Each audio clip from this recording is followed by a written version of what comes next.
Bonjour à toi et bienvenue au Message Lumière de la famille Myriam. Bonjour à toi. Aujourd'hui, on parle de l'Évangile de Saint Marc, selon Saint Marc, où Jésus nous dit « Ce qui sort de l'homme, c'est cela qui le rend impur. Car c'est du dedans du cœur de l'homme que sortent les pensées perverses. » Et là, il donne plusieurs exemples, comme le vol, le meurtre, l'adultère, l'orgueil. Tout ce mal vient du dedans et rend l'homme impur. C'est pas la nourriture qu'on prend, c'est ce qu'on cultive en dedans de nous qui nous rend impur. Ben oui. Ça nous arrive tous d'avoir des pensées impures. Ça peut être de la colère, ça peut être de l'envie, ça peut être de la rancune, de l'amertume. Puis souvent, on s'en rend compte parce que ça vient troubler notre paix. Puis souvent, pour s'en débarrasser, on peut essayer de l'oublier ou on peut essayer... Ça peut arriver aussi qu'on regrette, puis qu'on demande pardon, puis on peut aller au sacrement du pardon. Mais ça arrive souvent, je ne sais pas si ça t'est déjà arrivé, souvent on a tendance à se justifier. Comme par exemple, si je suis colérique, à un moment donné, quand je pique une colère, là, je peux me dire à moi-même, ben, tu sais, dans le fond, j'ai toujours été le même, c'est dans ma nature, puis c'est correct, je suis pas capable de changer, c'est correct de même.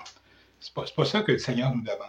Oui, des fois, ça peut être un geste que je pose. Tu sais, je peux être dans un gros magasin, par exemple, puis il y a un article que j'ai besoin, puis j'ai pas des sous pour le payer, fait que, bon, je vais le voler, puis là, je me dis, dans le fond, ils font tellement de profit avec nous autres, c'est eux autres les voleurs, pas moi. Tu sais, c'est comme ce genre de justification-là. C'est pas ça que le Seigneur nous demande.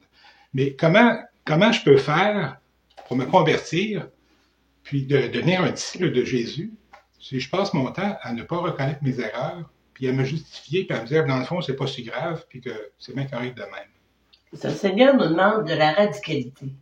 Il nous demande de nous regarder avec honnêteté, puis d'identifier qu'est-ce qui est chez moi, là, que j'entretiens et qui ne devrait pas être là. Tu sais, Georges a donné plusieurs exemples. Il nous demande la radicalité pour nous convertir. Par exemple, je sais pas, moi, comme Georges disait, pour le vol, ben, de reconnaître que voler, c'est voler. Voler mon voisin, voler une grosse entreprise, c'est la même chose. Ouais. C'est voler. Si j'ai tendance à parler contre les autres, ben, quand je m'en rends compte, oui, je dois aller au sacrement du pardon, puis demander un réel pardon. Mais aussi travailler en dedans de moi, de trouver, que je vois quelque chose en dedans qui me fatigue, de dire, bon, ben, c'est quoi la qualité que je peux trouver à cette personne-là? Mm-hmm. Pour changer ce que j'ai de mauvais en moi en quelque chose de plus beau. Puis ça, avec l'aide du Seigneur, c'est possible de le faire. Ben oui. Il nous l'a dit, il nous l'a promis. Oui, puis il y a toutes sortes d'exemples qu'on peut donner. Quand on est dans le trafic, par exemple, quand on est en voiture, puis on est pris dans un bouchon de circulation, puis on est en retard, puis là, le stress commence à monter. Là. Pourquoi je dis, ben, je vais me calmer? Le temps que j'ai, que je peux pas bouger, pourquoi j'en profiterais pas pour prier? Ou des fois, je peux m'enrager à cause d'un autre chauffeur que je trouve qu'il va pas assez vite, ou qu'il va trop vite, ou qu'il vient de me couper. Alors, quand il va pas assez vite, puis je le dépasse, mais pourquoi, quand je le dépasse, pourquoi ne pas le regarder puis demander au Seigneur de le bénir? Hein? C'est une autre façon de penser puis de réfléchir, ce qui fait que plutôt que d'avoir ma paix qui est troublée, au contraire, ça devient un fruit de l'Esprit Saint. Ça devient une beauté. Le Seigneur peut tout changer en bénédiction. C'est souvent à travers ces petits gestes-là que ça se produit. C'est ça, parce que c'est nous-mêmes qui travaillons à perdre notre paix. Alors, le Seigneur nous dit, c'est pas obligé, ça. Vous pouvez prendre un exemple de quelque chose qui, chez vous, là, est plus gros, là. Chez moi, c'était l'impatience. Je suis quelqu'un de vite, rapide, qui est capable de faire beaucoup de choses. Alors, quand les journées fonctionnent pas comme je veux... Puis moi, je suis quelqu'un qui aime ça prendre son temps. Puis faire les choses comme du monde. Alors, à un moment donné, on a trouvé un juste équilibre. Oui, puis c'est ce qui arrive, c'est que ça me faisait perdre ma paix parce que les choses n'arrivent pas comme je veux, dans l'ordre que je veux. Ben, c'est un peu ridicule là, de perdre sa paix pour ça. Ouais. Alors, de travailler cet aspect-là, jour après jour, sur des petites choses, a fait que cette semaine, on a réalisé que ça allait apporter des fruits. Mon auto n'a pas démarré pendant 3 jours de suite. Georges la faisait partir, on la faisait chauffer, elle partait pas. Elle revenait le lendemain, des gros froids. Problème de batterie. Bon, ben là, il fallait, je devais aller reconduire quelqu'un pour un examen médical important. Là, j'avais pas ma voiture. Ben, finalement, dans tous ces 3 jours-là, que ça a traîné. Ça a tout chambardé son horaire. Oui. Puis là, pour la dépanner, ça a tout chambardé mon horaire à moi aussi. Finalement, Georges est allé au rendez-vous médical, que moi, je pouvais pas aller reconduire la personne. J'ai eu une place au garage, j'ai fait changer ma batterie, tout ça.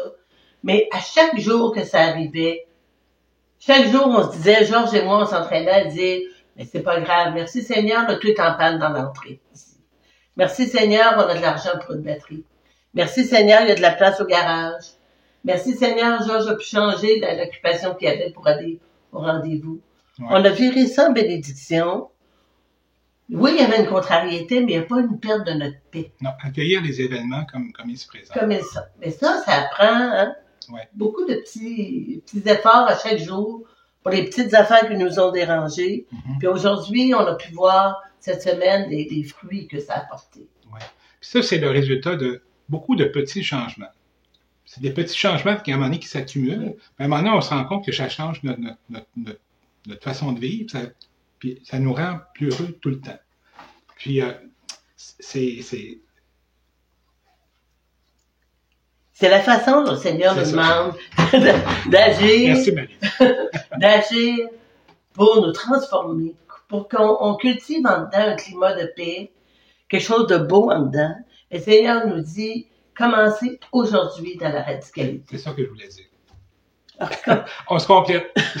Alors, commençons aujourd'hui là, à identifier là, une chose là, qui est importante chez nous à changer. Ouais. Travaillons ça. Ça, il n'y a pas un défaut qui ne se corrige pas. Non. Travaillons ça. Arrêtons de nous justifier que je suis faite de même. Non. Le Seigneur nous a créés beaux. C'est à nous de redevenir beaux dans tous les aspects de notre vie. Puis regardons le Seigneur. Lui, les impatiences, il sait comment gérer ça. Alors, inspirons-nous du Seigneur. Commençons dès aujourd'hui. Alors, souhaitons-nous là, un beau temps de renouveau à l'intérieur d'eux. Alors, on souhaite de passer une belle journée aujourd'hui. Au revoir. Au revoir et à bientôt. À bientôt.